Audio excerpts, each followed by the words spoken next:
ಅಣ್ಣ ನಮಸ್ಕಾರ ಅಣ್ಣ. ಅಣ್ಣ ನಮಸ್ಕಾರ. ನಿಮ್ಮ ಹೆಸರು? ನಮ್ಮ ಹೆಸರು ಎಚ್ ರಾಮಸ್ವಾಮಿ ಅಂತ ಹೇಳೋಣ. ಎಚ್ ರಾಮಸ್ವಾಮಿ. ಎಚ್ ರಾಮಸ್ವಾಮಿ. ಯಾವ ಊರಣ್ಣ? ನಮ್ಮದು ಬಳ್ಳಾರಿ ತಾಲೂಕು, ಬಳ್ಳಾರಿ ಜಿಲ್ಲಾ, ಗೋನಾಳ ಗ್ರಾಮ. ಗೋನಾಳ ಗ್ರಾಮ. ಗೋನಾಳ ಗ್ರಾಮ. ಗ್ರಾಮ ಪಂಚಾಯತ್ ಬಂದು ಗೋನಾಳೆ. ಗೋನಾಳೆ. ಗೋನಾಳೆ. ಯಾವ್ದು ಹಾಕಿದ್ರಣ್ಣ ಹೋದ್ ಸರಿ? ಹೋದ್ ಸರಿ ಇದೆ ಸೂಪರ್ 6 ಹಾಕಿದ್ವಿ ನಾವು. ಎಷ್ಟು ಎಕರೆ ಹಾಕಿದ್ರೆ? ಬೆಳೆ ಬಂದು ನಾವು 8 ಎಕರೆ ಹಾಕಿದ್ವಿ. ಎಕರೆಗೆ 40 ಕ್ವಿಂಟಲ್ ಇಳುವರಿ ಬಂದಿದೆ. ಎಕರೆಗೆ 40 ಕ್ವಿಂಟಲ್ ಬಂದಿದೆನಾ? ಬಂದಿದೆ. ತೆನೆ ಹೆಂಗಿದೆನಾ?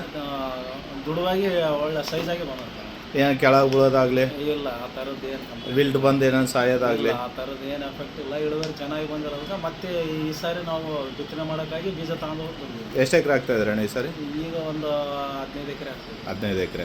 ಹೋದ್ ಸರ್ ಅಂತೂ ಇಳುವರಿ ಚೆನ್ನಾಗಿ ಬಂದಿದೆ. ಚೆನ್ನಾಗಿ ರೈತರಿಗೆ ಹೇಳ್ಬೋದಾ? ಹೇಳ್ಬೋದು. ನಿಮ್ಮ ಫೋನ್ ನಂಬರ್ ಹೇಳೋಣ ಒಂದ್ಸರಿ. 8431311653 ಯಾರನ್ನ ಕೇಳಿದ್ರು ಕೂಡ ಹೇಳ್ರಣ್ಣ. ಓಕೆ.